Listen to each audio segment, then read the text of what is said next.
Hi, everybody, and welcome to another AI session in our quest to discover the best ways to use artificial intelligence here in the fall of 2025. And this session is going to be a little bit different. I'm pretty excited to dive into this one. This is one that is difficult for me to do recording because I think this one would induce some of the most insightful conversation around AI that I would get in a session right now. And that's because we're going to talk about AI use in students. And that's what I'm excited about. And it's a very important topic to address because there's a lot of things that go into AI use with students, and we're going to dive into a lot of that. There's a lot of considerations we have to make. There's a lot of things that go into making sure that our students are using AI effectively and that they're using it responsibly and sourcing it correctly and all of that stuff. So it's a big topic, and it's one that if you're sitting there still on the fence of this, I totally understand that. But just kind of like, keep an open mind here because it is something that we need to consider as we move forward. So this session is called AI Savvy Students. And so we are going to look at that kind of way that we can make our students understand how AI works. And so you can see, I actually, if you notice the cartoon image that had been on my title slides for the first two sessions is now changed because that's a picture that came from an AI generation that my son made. So he actually didn't make a picture of himself being on the Cubs, but he did it as a part of a Gemini storybook. And we'll dive into that in a little bit. But I figured it was fitting. If we're going to have something talking about students, why not have an image that kind of came sort of from the brain of an 8-year-old with the help of AI appear on our title slide here, which actually I think it's a pretty cool picture. So, but yeah, without further ado, let's jump in. What are we talking about here? What is kind of those things that we are addressing when we talk about AI savvy students? Well, with this, what we're actually looking at here is this world that we're preparing our students to enter into. And we need to kind of talk about that because the world that AI exists in right now is certainly one that we're not familiar with, in the slightest. Like it is, who knows what it's going to look like. Like we see it's integrated right now. We actually understand it a little bit, but we don't understand it a lot. Like it just keeps changing and growing and becoming more and more omnipresent in everything that we do. And so when we look at this from a student engagement perspective, one of the things that I think is important for us to consider is if we just close the door on student use of AI and we don't offer up the opportunity to talk about it, to teach it, to have the kids learn how to use it, are we really preparing them for the future? Because the way that companies are embracing AI right now and investing in it, I think that's more the thing we have to do is look at how they're investing in AI, because companies don't just throw around billions of dollars without an expectation of return. What they do is they invest in things that they believe are going to give them a return. And the amount of money that's being invested in artificial intelligence right now is a pretty good canary in the coal mine to say, it's here. Companies are embracing it. We need to figure out what is the way that we can help as educators get our students prepared for an AI enhanced world that they are going to live in. Now, if you're unsure on this, I get it. It's kind of a futuristic thing to think about, but I want to just kind of put this example out to you, and I've used this a lot in the past. I think of the world that my son's growing up in, and it is nothing like the world that I grew up in when I was 8. In fact, just one example, kind of funny, he couldn't, find anything on Disney Plus to watch or any of the other streaming services that we have. And so my wife suggested that he watch, God forbid, cable. And so he found School of Rock, and it was on like TNT or something. And a commercial came on, and he goes, "How come I can't skip it?" And I just thought that was one of the funniest things ever. My wife started laughing. He doesn't even watch cable now, which is crazy, And so, he has that experience. But then the one that's more like the AI infused part of this is that when I was his age and I needed to know what the temperature was outside, sometimes I even needed to know what the time was, I called 622-6900 in Sterling Rock Falls, which was the bank, which was time and temp. And I got to listen to a recording say, the temperature is, with a high of, or I had to wait till it was local on the 8s on the Weather Channel. Those are things my kid will never have to do. He's never done that, because if he needs to know what the temperature is, he just yells out, "Hey Google, what's the temperature?" And our smart home device tells him what the temperature is. If he needs to know what to wear, he could actually say, "Hey Google, what should I wear today based on the weather?" And it can give him a suggestion. So when we think about what the future holds, he's 8. I don't know what that looks like. I'm not going to pretend to know what that looks like, but we can have a pretty good guess at what it looks like for our high school kids that are entering into a world of college that are going to have various policies on AI that they're going to have to, either cooperate with or go with or leverage to their advantage. And that's one of the things that even with my 8-year-old, I want him to understand how artificial intelligence is working at a basic level. So I don't need to know about the databases and all that stuff, but I really want to encourage him to understand how to leverage these technologies, because the better he is at them now, the more he's going to be able to take advantage and use them to his advantage in the future. So we want to prepare our kids. That's our job as educators, prepare them for the future. Now, what does that mean? Well, that definitely means that we need to teach them our content still. And I think that's a big part of this, that with the foundational knowledge that they gain in school, they then can use AI to be a better worker in the future, and they can accomplish tasks quicker if they know what they're doing and how to use AI to do that. And that's really, really important. So school is not dead. School is still needed. It's just maybe how we teach things might have to change a little bit, or how we assess things might have to change a little bit. My example would be how assessments have kind of had to change just in the digital age already in the last decade, where we have Google available and you can quickly Google answers. So what do we have to do? We have to address how we change our assessments, make them less Googleable. Well, in the future, we might have to make our assessments less AI-able, or leverage AI to answer the assessment together. So some interesting kind of big picture things. And where does it all start? Well, it all starts with teaching our students responsible use. And I talked about this as I introduced the concept of a creative thought partner in the first video. And if you haven't watched that one yet, I would say go back and watch that one and then come back here. But what we're going to do here is we're going to talk about responsible use from a student perspective. So we have responsible use cases from educator perspective and as adults, but our students are young. They're naive. They think they know everything about the world, but we know that they don't. And what we need to do is we need to help them understand what these responsible uses of AI look like from a student perspective. And that's something that's really important to have those conversations right away. And so we're going to get in some activities for them to understand how AI works, but teaching them that right off the bat, talking through the Lego examples, talking about how these models are trained, talking about how they can be wrong. That's all super important to lay the groundwork for them to understand they can't just copy and paste something that AI gives and submit it as their own, because it's not probably going to be what they need to do for that situation. So when we talk about responsible use, it's important to model it as an educator, but then talk to the kids about what responsible use looks like. And so we talk about this, again, I'm just going to rehash some of the things from the first video, but I think I'm going to put a phrase and a spin on this for us as educators. And when we model transparency, I talk about, I believe in the first session, recorded that a couple of days ago, so forgive me, my brain, mushed with a lot of this AI talk. But I think it's important for us to model transparency where we talk about when we used AI and why, but then also ask them to be transparent in their AI use. Demystify it. I can't believe I used that word because that's an AI word. But anyways, just get rid of the stigma around it and just say, like, how did you use it? Why did you use it? What did it do? Was it correct? Like, that transparency, I think, is really disarming then a kid doesn't have to feel like they're sneaking around. Again, we're going to talk about, we don't want AI to be used in everything. That's actually the last bullet point on this slide. Like, we don't need to use AI to accomplish everything. But if we kind of take away that, stigma of it, bad, and we talk to the kids and we have the kids engage with it and use it, then we can have a better understanding of what responsible use is and isn't.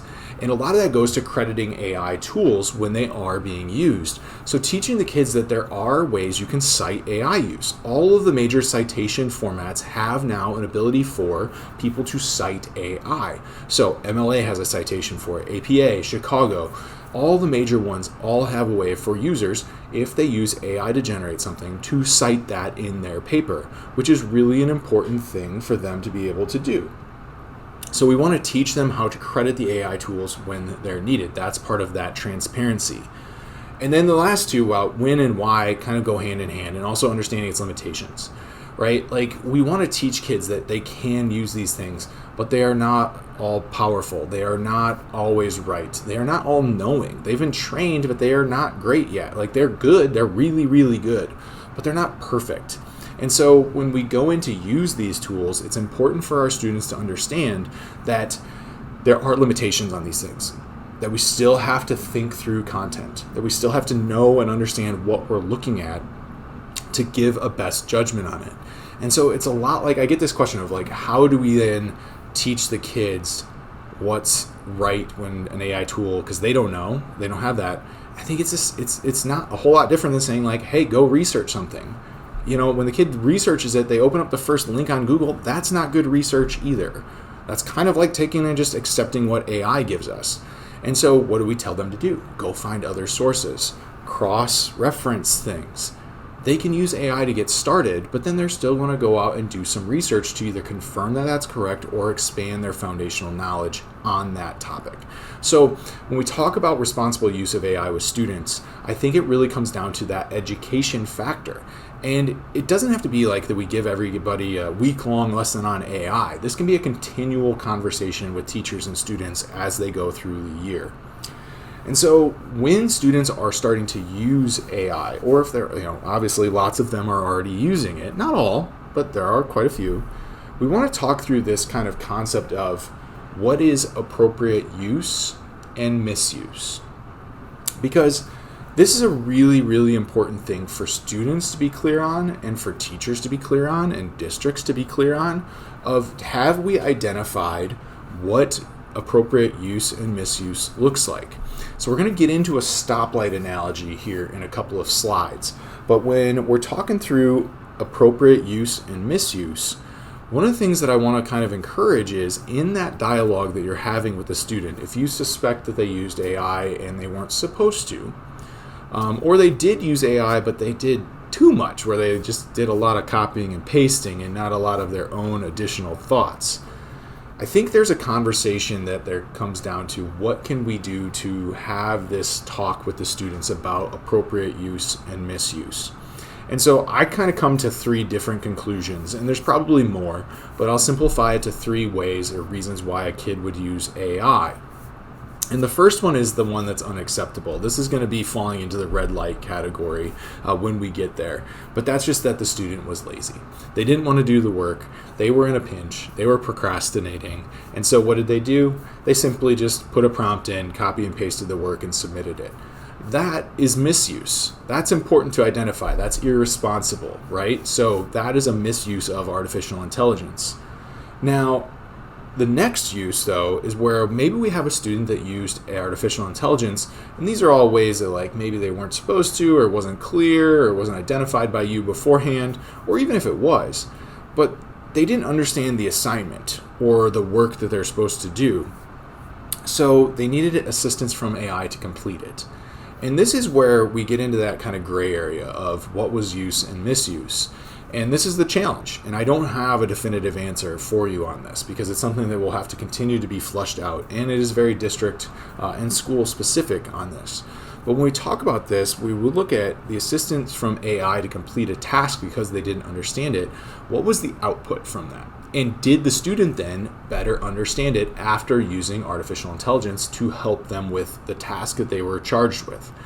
If it again goes to, I didn't understand it, so I used AI, but then I just copy and pasted and I didn't learn anything, that's misuse. But if it's, I didn't understand the assignment, so I used AI to help me and be a tutor, and then I used that to then submit, but it was my work, now we have an appropriate use. And so that's something that we have to be clear on. So if you do, I always use this in an example of if a student submitted something to you and you suspect that AI was a part of the final product, it's important to have this conversation with them to identify kind of on this scale, like what was used, was it used correctly or was it misuse? And if you identify that second reason of like they just didn't get it, Now it might just have to be a continuation of the conversation saying like, okay, I get it, but this is the way that you should cite that, or we don't want to just copy and paste these things. And that's an important thing. I'll kind of fall in line here with a story. So I heard this from a teacher who said that she got an essay that was submitted from a really good student. And she said that when she read it, she was a bit confused because the essay sounded not like this kid, and that it really had this AI vibe to it. And she was very confused because the student was really a good student and a very good writer. And so when she didn't confront the kid, which is good, had the conversation, and she just asked her, hey, what's going on with your paper here? This doesn't sound like you. And the student admitted that she had used Grammarly to help her correct her work. Well, if you've ever used Grammarly, you know what tends to happen in Grammarly is that it offers up suggestions, but then it can often reword your entire sentence, but not reword the sentence before or the sentence after. So it'll fix your passive voice, but sometimes it might not make sense in relativeness to the other points you're making in that paragraph. And so she quickly found out that she had accepted all of Grammarly's suggestions, which then often changed her paper in the way she wrote, thus making it not sound like her. And so the teacher was good about it. She did what I probably would suggest is like, hey, rewrite it. I want to see your original draft, or go back to the version that was your original draft, fix it yourself, submit that, and go from there. So that wasn't really like a bad misuse of AI. The student was simply trying to help fix her grammar before she submitted a paper. But it ended up being a product that wasn't as good as what she could have turned in the first place. So that's one of those things that kind of falls in that gray area. Now, the third reason, because I promised you 3, is that the student was able to know the content, had the foundational knowledge, correctly prompt AI to help them with the topic, and then submitted the results, but still is able to demonstrate understanding of the objectives that you gave for that assignment. Then we have a pretty good use there, right? Like that's what we do. Like that's what the real world is with AI, is that you should have a prompt when you put it in that has enough of the background understanding of the topic to produce an artifact from it that makes sense with what you want with minimal tweaking. But you only get that when you have a background knowledge of what you're asking it to do, right? And so if a student is able to do that and then demonstrate the knowledge because they learned from it, could be a very good use of it. And could be a responsible use as long as it's responsible in that they were citing it, that they acknowledged it, that they were admitting that they used it, and they weren't trying to cover it up or anything like that. So when we talk about use and misuse, we're going to get into the red light, yellow light, green light here in a little bit. But I think it also starts with that conversation with kids about how this technology works and showing them that they need to still have that foundational knowledge, that school still does matter. And that comes in a couple of different ways. So we're going to go into an activity now that showcases that talks about how we can show kids what AI does, how it works, and how they might be better able to use it and understand it and its outputs. So as we think through this concept of use and misuse, we have to think through how do we educate our kids for them to understand what AI even is and what does good AI use look like. Well, I have an activity here, and admittedly, I got this from another tech coach at the FETC conference last year in Florida. I absolutely loved it. She said that she used it with her English language arts department, and then that was their understanding of a better way for them to understand how to use AI. And then they took that and they did it with their students, so that their students had a better understanding of how to use AI and what it can and can't do. And I just think that's really cool because this is what the activity is. So what they did was they took the same prompt that a lazy student might misuse AI for, where, as you can see in the top there, the prompt is simply write an 800-word paper for a 10th grade English class that analyzes the internal and external conflicts faced by Scout in To Kill a Mockingbird. How do these conflicts contribute to their development?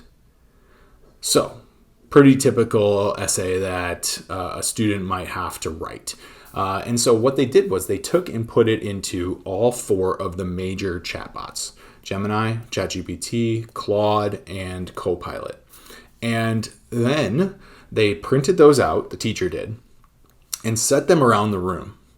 And the students had to do an activity where they had to go to every station, all four corners, and read through the response from AI to the prompt. Because the kicker is, this is the essay that those students had to write right before this activity. So the students had already written their response about, or they already written their paper on Scout and the conflicts. And so then they got to go around and read what AI created. And she said, I remember this very clearly because I thought, man, what a really cool idea. And her response was that the students figured out, and the teachers, when the teachers did this, that the output in a prompt like this is simply not great. And the students were like, yeah, they're fine, but like they weren't what our teacher was looking for. They don't fit the rubric that was given to this, that was graded on. And so it was very eye-opening to the kids that, yeah, we can't just type in something that we want into AI and expect it to be A+ quality when it comes back out of the AI. And I thought this is a really cool way because to demonstrate how AI works. Because one, it's going to show them that it's always different.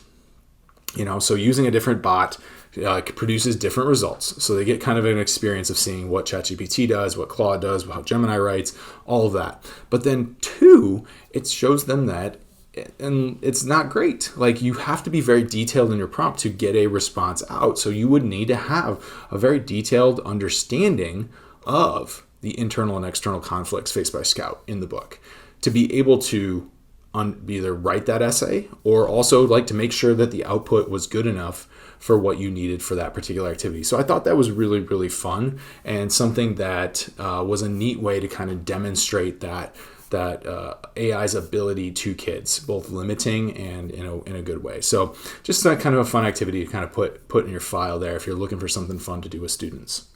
Now, my next main point with this that I hope we can get students involved in, this goes back to, again, the first session where we have AI as a thought partner. And I'm going to hit on this in a little bit more detail, but because I think this is where it's really, really important for our students to understand. So much like we talked about this as needed with teachers to use this as a thought partner, I think it's even more important that we teach kids how to use AI as a thought partner.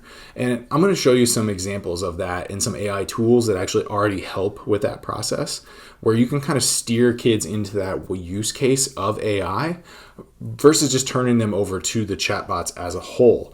Because it is a difficult thing to understand and comprehend. Like, what do you mean using it as a thought partner?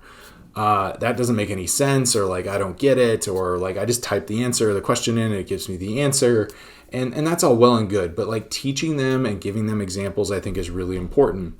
And so when we do this, I'm going to ask you to kind of do the same things that I asked you to do when we talk about AI as a thought partner as an educator. Like asking it to go beyond the first prompt, like teaching kids that it should go past that. And there's some great tools out there that'll do that. I'll show you how like Magic School is doing that, how School AI is doing that, and how Gemini Gems can do that, which is really, really great. But then also encouraging kids go past that first response. Just like we try to encourage them, go past the first page of Google search results. Like we want to go through and we want to ask it different viewpoints because that's something that AI can do. You can ask it to think through content as this person or as that. So that can go into teaching them different prompting strategies. So teaching them how to role play prompt, like ask it to be, challenge your assumptions from this perspective, right? Like take on this persona and interview me or ask me questions because it'll do that. And then asking kids to go in and ask it for refinement and not just answers. I think that's a really important part. Like when we teach kids how to use AI responsibly, I had a great response from a student. I asked a bunch of kids, a bunch of high school students, juniors and seniors, how are you using AI? And one of the kids raised his hand and says, I'm using it to help me with my math homework. And I said, how? And he said, well, when I do my problem and then I take a picture of it and I upload it and I ask it for corrections. And did I get it right or wrong and why? And I thought that's a good responsible use. Because otherwise you would just do the math and then you turn it into the teacher and then you find out 2 days later that you got it wrong and you're like, well, why? Well, now you can use AI to help you understand in the moment why you got it right or wrong. That's asking it for refinement, not just answers. That's responsible use. What is it that I did correctly here or incorrectly, not what is the answer. That is an important distinction and something that's hard to teach kids. You have to teach them that that's the way to use the tool. So setting up certain systems can help with that though. And when we get into Gemini gems and things like that, we're going to get into that. So when we think about it as a thought partner with a kid, it's really teaching them to go past that first prompt, past that first answer. Don't settle for what it gave you. Go beyond that first page of Google search results and engage with it to learn and be a partner in the activity, not just a passive tool that's doing the work for you. So what are some things that we can encourage our kids or make this more clear to our students when we talk about responsible use? Well, that's where I like to encourage the stoplight. And by now, this is not a novel thing. It's kind of spread through the state of Illinois. I'd like to think that the LTC had some assistance in that, but it's also, it's not that crazy of a concept to think through. But we're going to look at it from the analogy of a stoplight. What are our red light uses of AI? What are our yellow light uses of AI? And what are our green light uses of AI? And how can we let our kids know what that is? I talked to a district just this last week, and she said that they were kind of considering going away from the stoplight and going into a thumbs up, thumbs down. And I said, that's fine. It is more cut and dry if you want to do that. But one of the things that's difficult is in the age of AI, it's not, I don't think, as easy sometimes to just be like, no, like we're, a Roman emperor judging a gladiator, right? Like it gets murky. And sometimes when you red light something, if you thumbs down something in one class, it could be a thumbs up in another class. So do you really want to take that tool or that product away from the class that could use it because one class can't use it? And so I understand it can create those complexities, but we're also very new on this and they might all work themselves out in the future. But let's talk about it. What does this stoplight mean and how does it work? So when I want to talk to students about this, a simple red light is students will not turn in fully AI generated content and pass it off as their own. That's an easy red light. That's that responsible use. That's that transparency part. Like you can't just take and copy and paste something and say it's yours. You have to tell us why you did it. You have to cite it. You have to do all of those things. That's an easy red light. So that's one that you can really get kids on board with. Just be like, boom, nope, can't do that. That's a 0. That's a failing grade, whatever. Now where it does get, we're going to skip the yellow. We're going to go down to green. Now, this is one, and we're going to show you lots of examples here as we go to finish up the presentation. But when we're talking about green light, students using AI to help brainstorm. I've got a friend who's a high school history teacher. He says he's having his kids use Gemini daily now. Like they are actively engaging to come up with responses. I have another friend, this isn't even in the slides, but his students use Securely Chat, which is a web filtering service that has an AI tool engaged in it. And I always like to go off the cuff every once in a while. We'll go in here and we'll find a student, my student examples. And this is one here where his kids helped write a story. So they designed a story inside of Tinkercad, which is really cool. So they made it come to life in 3D. They used Book Creator, and then they used AI to help them craft the story of their characters that they used in 3D. So they still came up with kind of the foundation of the story, but then they used AI to go back and forth. And this is junior high kids. And he said it was awesome, that they did a great job, that very few of them just copy and pasted. Like they liked working with this to refine their story to then have it come to life inside of Book Creator and Tinkercad, which I thought was awesome. That's green light. That is us being able to use it to help assist in the learning process, in the writing process, in the creative process. That's really cool. Now, the yellow light does get complex because there are some classes maybe where we don't want to allow that. And I'm okay with that. Like if you're in a creative writing class and you don't want the kids to write their whole story using AI, that's fine. That's, I think, one of those things where like thumbs upping and thumbs downing, an AI tool can be really murky because in a tech class, they can help expand their creativity with that. But I get it. If the English teacher wants to keep them confined to just writing with their own brains, totally cool, right?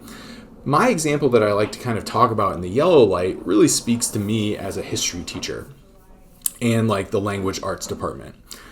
Because, and I'll go back to Grammarly. So Grammarly wasn't really a thing when I was teaching. So my students didn't have access to it.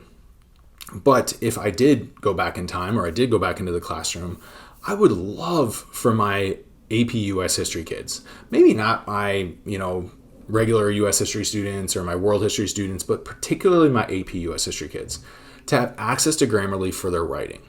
Because while the AP graders are not supposed to take into account grammar, I had some students that really struggled. Like, they were very smart and they could really write a paper that was full of support and had a good thesis statement and could argue main points and things like that. Their grammar wasn't great. And we all know if we read something with bad grammar, even if we're not supposed to grade on grammar, it's going to detract from the main message. So as an AP US history teacher, I would have loved to have been able to have my students revise their papers to help them with their grammar. That's because I don't have that training. I don't know how to teach kids. That's not part of my deal, right? To teach kids how to use appropriate sentence structure and grammar. I have the basics down. I'm a good writer. I can help. But I'm not going to be able to do all of the things that a language arts teacher could do to educate a student on appropriate ways to write. So having Grammarly there as an assistant in their writing process to make their thoughts come to life would be really helpful in AP. However, if those students go down to AP Lit, or they go down to just their regular English language arts class, and that teacher is instructing them on sentence structure, commas, grammar, all that stuff, turn it off. Don't let them use it. Because that's what they're there to do, is there to learn. And I think that's okay. That's the yellow light. It's okay in Mr. Songras' class, because then hopefully they're going to use the tool to then learn, oh, that's where I need to put the comma in. Oh, that's me writing in the passive voice. Sorry, I always slip into the passive voice thing. That's because my brain struggles in passive voice. And that's actually my AI win, is that my entire college career, I had my professors mark down that I was writing in the passive voice, and I could never figure out what they meant. It just never clicked. And then I started writing blogs and having an AI tool review it, like Grammarly, and it detected my passive voice, and I could change it in real time. And then all of a sudden, when I started writing with less passive voice, because it was in the moment when I wrote it. It's no, that's passive voice. Oh, I have to change that word. I still can't tell you what passive voice is, but now my brain is rewired in help with AI. And so it's a mixture, right? I could have that instruction in ELA, but I can also then use an AI tool to help me become a better writer in history class that's outside of when I'm learning in an ELA class. So that's where the yellow light does get murky. I get it. But it also, I think, could be really applicable in both. So it is one of those things. And also, can you turn it on and off? Yeah, you can use AI for this assignment, but you can't use it for that assignment. I think that's perfectly fine too. There's no reason you can't do that.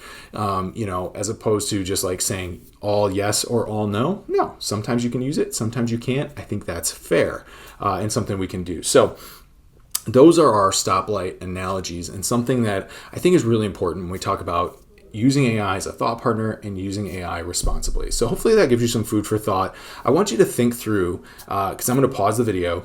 Yours is going to just keep rolling, but maybe hit pause yourself and think through what a yellow light, a red light, and a green light might look like in your class right now. What are those things that you would want to do? I think all the way down to elementary teachers. You should still have this idea and this concept. When should we introduce something like this to our kids? And what is a good use case or not a good use case? So it's really, really interesting, and it's always evolving. So by the time you watch this video, who knows? There could be another yellow light that's come out, or another red light or green light use because of the different tools that are coming up. And that's what we're going to talk about next. What are the tools that we can use to help our students accomplish, hopefully, the green light tasks of artificial intelligence? So now we've got those different ideas and concepts identified behind responsible use and AI as a thought partner. What are the tools out there that our students can engage with that'll help them in this journey, that'll help them with their educational journey with AI? And I think it's really important now that we identify how can we pick the right tools, because there are so many out there. There are tons of different options out there. And I'm always a big fan of working with teachers of sticking in the Gemini world. And we've talked about that in the past with the data protections and everything that Gemini provides, the integration into Google. It's still, for me, the go-to tool. However, when we talk about students, we talk about teaching them how to use AI. The thing that is a challenge with this is that there are not yet a lot of oversight tools with Gemini for education. And they're coming, where Google has announced, and who knows, by the time you watch this, maybe they'll be out. But Google has announced that you're going to be able to search through Google Vault to find chats that students engaged in, or that even teachers did. So I can go back into a student's essentially Gemini history and see that. The problem is that's a murky process. That's a long process. You don't get any notifications about it. It's not easy for your tech director to do. And so it's not the best oversight. They have announced that there's going to be some sort of functionality that tools like maybe a GoGuardian or other classroom monitoring tools will be able to kind of do this better, where they're able to integrate into Gemini and give you things like notifications when students are trying to use it inappropriately. And that's all going to be great when it happens, but unfortunately right now it's not happening. And so when we talk about students using Gemini, there's just always that caution of we can't really have any oversight into it. And I think that's a teachable moment, right? It's like when we can see how they're using the tool and how they're able to manipulate it, or those types of things. So there are several, but the one thing that I always kind of like to point out is that before you dive in and look at these tools, especially with students, we want to make sure we're following all of our safety laws. So as responsible educators, we are using and following all of the COPPA, FERPA, SOPA, like all of the laws before we turn a tool loose. So we're engaging with our tech department. We're asking them, can our kids use this? Is it okay? Because there are so many. You go to one conference, there's a million booths, and they're all AI tools. So what are the ones, though, that are kind of safe, trustworthy, easy to use? Well, I've kind of filtered it down to 3 outside of Google tools, and then we're going to talk about 2 different tools within the Google world that we can use. And those come down to these. So the 3 that are outside of the Google landscape are Magic School, Brisk Teaching, and School AI. Now, there are plenty of other ones out there, and I acknowledge that they exist, and they're good. These are just kind of the ones I picked for this session. I can't talk about all the tools. We would be here all day. But these are ones that have student integration in some capacity. I guess I'm remiss, I didn't include Canva in here as well. Canva does have it, but Canva doesn't have that kind of overview like these other tools do. So when we're talking about these tools, we're also talking about Gemini and NotebookLM, 2 tools that we've talked about in the What's New with AI, but we're going to talk about them from a student perspective here. So let's dive in first to Gemini and how we might engage kids with some helpful prompts. And so I think it's still possible that we can turn kids loose and have them engage with artificial intelligence. If you trust them to do that, or you've educated them enough to understand what responsible use is. And so what are some of these ways that they can do it? So we're going to run through some examples here that I think are really fun, and for you to just maybe jot down what are some of these ways that kids can use it. Well, the first one can be one that you can use even with littles, and that's asking AI to become someone. So take on a persona. And so you can see in this example, I've actually challenged AI to role play here by saying it's Vincent van Gogh. And this is a really cool thing you can do with artificial intelligence, is you can give it a persona or somebody to play and interact with, and it takes it on. So you can see as its response here, it comes in as Van Gogh. It's speaking in the first person, which is really neat. And so you can ask it to be historical figures, fictional characters. The only thing it kind of refrains from is modern day politicians, and sometimes even modern day like prominent voices. It'll say like, I can't do that. And I think that's good, because you don't want it to engage and act and then take something that sounds like that person and then create a bunch of fake news and stuff like that, right?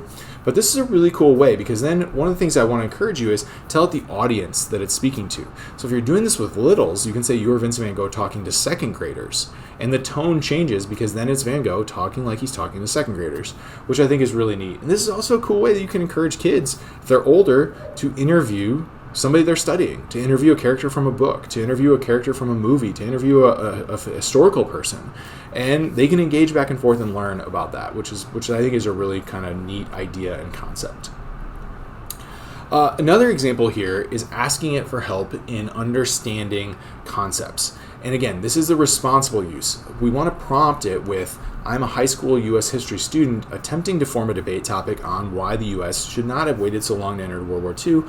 What are some points I could expand upon? That's a better prompt than, what's a debate angle, or form a debate for me, right? Like, now we're going to get some bullet points, but then we want the kid to elaborate with knowledge that they've gained about these bullet points in their own research. And so, again, we're using it as a brainstorming tool. We're using it as a tool that they can use to kind of elaborate on stuff, but at least it's a kicking off point. It's a helpful starter to get them going, which I think is really fun. Similarly, in that high school writing class now, we want to help them brainstorm topics. You know, one of the things that I like to, I remember is like, Mr. Songarth, I don't know what to write about. Well, what do you like? What do you like? What do you enjoy? And so in this case, like, we're going to have a student like saying like they really enjoy sports. They like golf and baseball. Do you have any suggestions? And it gives them some ideas that they can build off of that engage you in that. And this can be something that you can use as an educator to help a student. So maybe the student doesn't have access to Gemini, but you do. You can have them come up and you can engage back and forth and model that responsible use with the kid to show them like, hey, I'm going to use AI to brainstorm some ideas with you. There's another good example in here where we can talk through like real world connections as well. Like, how do I use AI to connect this to a student? Like, what are those stories? How can they use AI to better understand a topic by connecting it to something that exists that they like? And so just a couple of cool ideas here for sparking those ideas in that brainstorming concepts. And then another one is using it like a tutor or to review. And so in this case, like, the prompt is, we are a high school class and we are a Chem 1. Can you provide a list of review questions that I could use to help with balancing equations? And so now it's able to give us questions to help in this process. So a student taking the initiative to create more review questions. Might be a shocking concept for some of you. You're like, yeah, right. But hey, it could help if they know it's that easy to go out and seek more help. Maybe they're better able to use it, which I think could be a lot of fun. Then also, like, researching with simple tasks. Like, I'm not going to ask my students to use this as a sole source of a paper, but one of the things that I could do is ask them to go in and find like brief information and nuggets on different people. I kind of equate it to, what would you go ask Wikipedia about? You're not going to write a research paper about Alan Turing using Wikipedia, just like you're not going to use Gemini to write a research paper on Alan Turing. But if you look up some simple stuff about Alan Turing and you want to know just a little bit about him, and it's a low stakes lift where it's kind of okay to be wrong, like, let's use AI to kind of look that up. And if something looks a little off, let's then look up and collaborate. Let's actually reference that against another source. Sorry, it's been a long day. But there. So it's something fun like that. And then when we're in Gemini 2, one of the things that I want to point out in this research kind of element here is if I ask it for something, like, I need a history of the regional offices of education in Illinois. So I'm going to ask it maybe for this. And one of the things that is important to kind of go through and look at is that when it's looking through and it's processing here, because it always defaults me to 2.5 Pro, even though this task would have been probably better suited for 2.5 Flash, but I never remembered to change it. So then I'm just talking now because it just keeps going through all of its processes here. There it is. So we've got our Illinois offices of Regional Office of Education. It's got our brief history here, which is great. Very good. Okay. Keeps going. All right, great. One, it gives me sources. So that's important because now I can look at and see all of that. So that's a fun button, but that button doesn't always exist. But what does usually exist is in the More option here, we can go in and click on those three dots and say double check responses. And when we do that, it's going to compare our responses here to a Google search. And it's probably still going. But what's going to eventually happen is it'll pop up and it'll highlight. There it goes. See, we're just got to be patient. Everything will come in and it'll look in green, or it'll look in red, or it'll look in yellow. And then you can click on that and find information that is similar to that on the internet to kind of make sure that those are good and true facts. And if there's nothing that comes up, then it might offer a little bit of a red flag of, I don't know, they're not able to find anything that says that. So something to kind of teach our students, if they are doing simple research with AI, to use those tools to help make sure, and then also to learn more. Like click on those links, learn more about that topic, and see if it's something that can be really helpful. Now, another fun one is when we are using AI image generators, specifically Google Gemini's image generator Nano Banana. So you've heard me say that in the What's New with AI thing, but I wanted to kind of elaborate on a few different ideas to get kids actively using it. And one of them right here is the Mad Lib example, where we give them this prompt, a color of an animal eating a food in a travel destination. So in this case, we have a blue tiger eating waffles in the Magic Kingdom. And this can be really fun because when we use image creation with students, what we're doing is we're teaching them to be good prompters. Like the more detailed your prompt is, the better the source or the image is that you get. And so students have to be very descriptive in their writing to then come up with an appropriate response, or to get the best prompt, or then to get the best image that comes out of that prompt. And so we can use different image tools like Gemini. You can use Canva has one as well. Adobe Firefly has one, and they're really, really good. And so we can use Gemini. I think it's the best right now if you have access to that, but you have those other tools if you need to. But this is a good way to teach kids how to make AI images, but then also they can see that not every AI image is good. Or they can also understand how AI imaging works. And so they're better able to maybe detect AI images when they are surfing the internet and they're scrolling through their phones. They're like, that doesn't look quite real. But it also can be a marketable skill for them, because people that can make AI images or edit using AI can become really, really good digital creators. So there's a balance. Now, one of the things that I like to show is a fun activity. So this is, the Mad Lib's fun, but what's the next kind of step that I've had some teachers do? And I think there's a really couple of cool examples. And so one of them, teacher had the idea. She emailed me a couple days later. She said it was great. I've had a 5th grade teacher email me, said that the idea was great. The kids loved it. And that is taking a character from a book and having the AI image generator generate what you think that character should look like.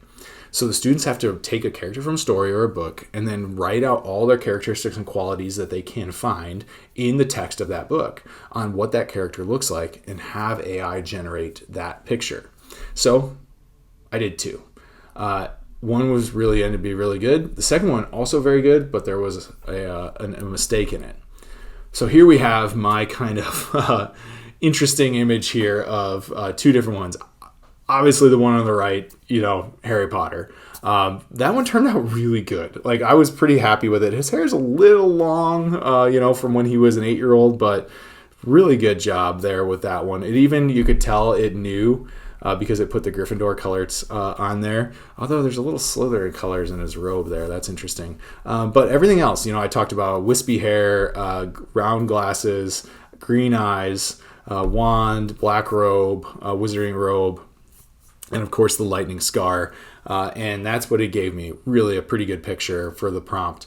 Now this one over here is interesting because I was trying to, and I'm curious if anybody is guessing the book that I was referencing here. But this one was, I wanted to create an image of what the Jode family looked like from the Grapes of Wrath.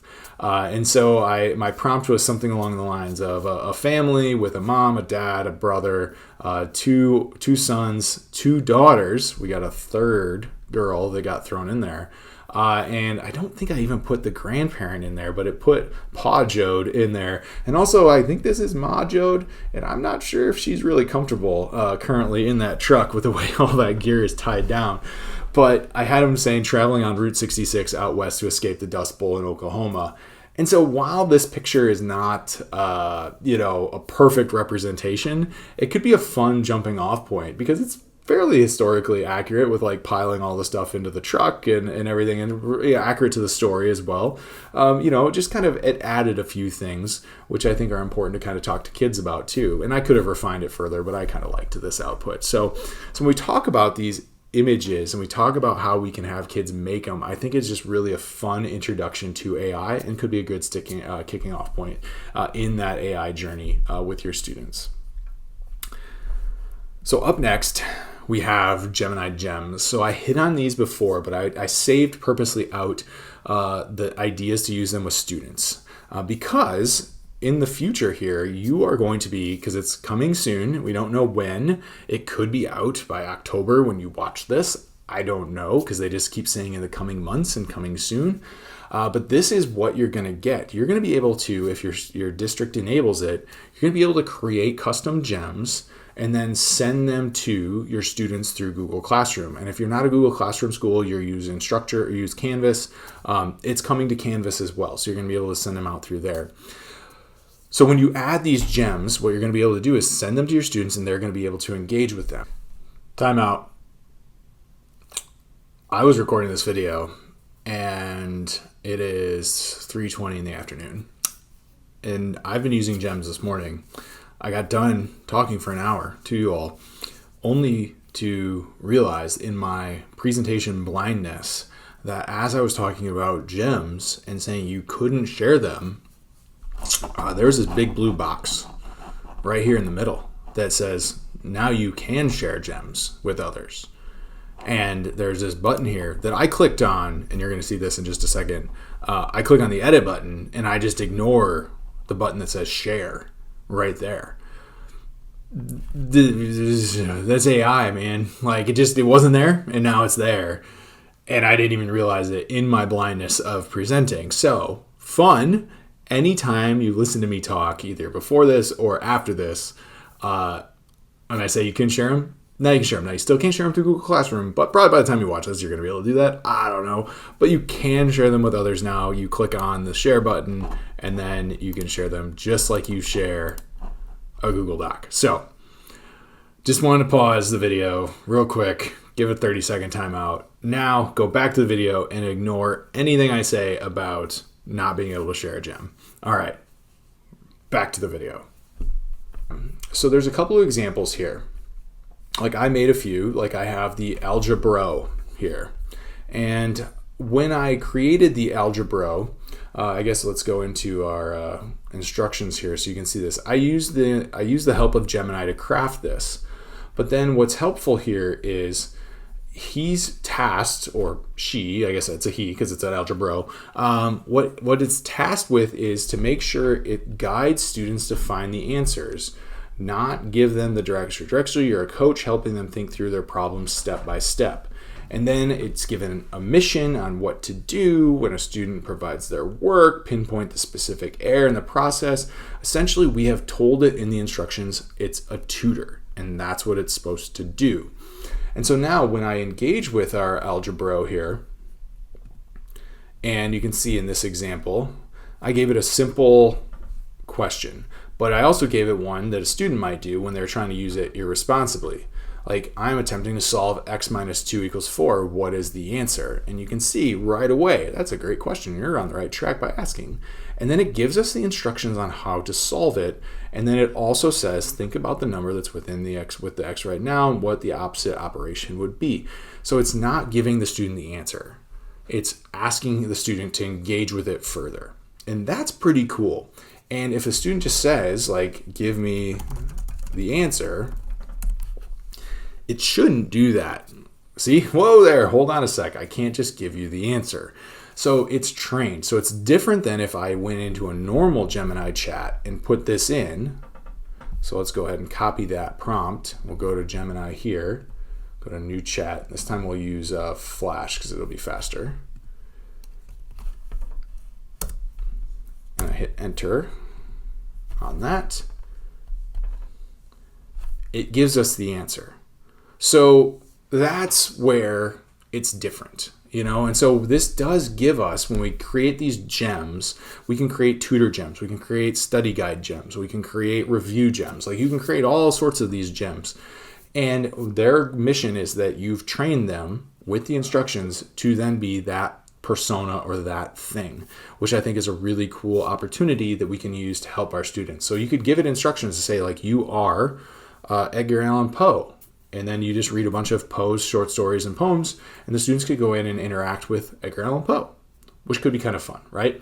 So gems have the potential to be really neat in their uses here, where we're able to then leverage these gems to be able to have our students engage in a little bit differently. So you can see in this other one down here, I created the History Sage, which is something that is a history tutor, which is supposed to help review work and provide guidance on things. So again, when I asked it to, or prompted it to write a simple response, it actually gave me a whole bunch of information without ever directly answering the question that I could copy and paste in, which I think is pretty cool. So these gems are really neat. I think there's a lot of potential with them. You just got to kind of wait a little bit to see when they come out and how they can help you and help your students. Now, Notebook LM. This one is really, really, really fun. And I referenced it again in the previous one, but I want to show you because, again, what we're going to be able to do is you're going to be able to add Notebook LM into your Google Classroom and send it off to your students. Now, I will say, let's see, as I'm recording this, Notebook LM is experiencing issues, of course, but I wanted to get this video done. So hopefully it won't, it's fine. But what we're able to do is we're able to create a notebook. So I've got an American Revolution Unit 1 here. So this is one that is similar to what I showed you in the teacher version, except I took a couple of things out. Like I only included the information that a student would get from me. So I don't have the test in there. I don't have the study guide in there. Because what I can do now is I'll be able to share this with the student.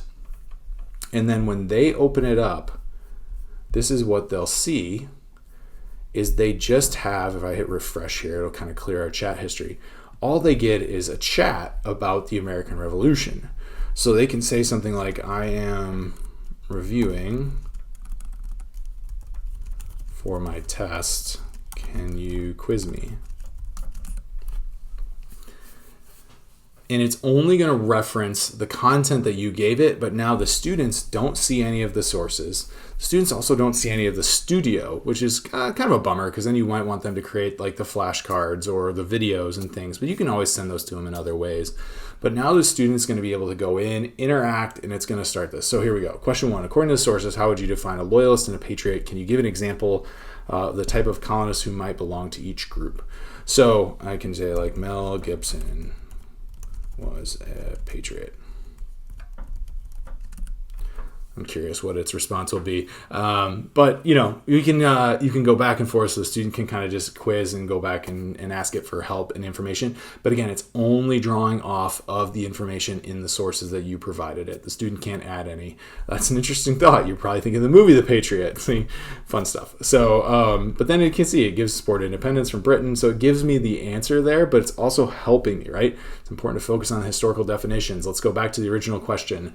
So this is a really cool way that you're going to be able to kind of sort of police, that might be a bad word, but monitor like how students are using AI and Notebook LM to help understand and get better at it. So just a couple of really cool tools. Again, those abilities are coming soon. Hopefully they'll be out by the time you watch this video. Maybe you've got access to them, but as of right now, I don't know when they're coming and when they're not. So neat stuff.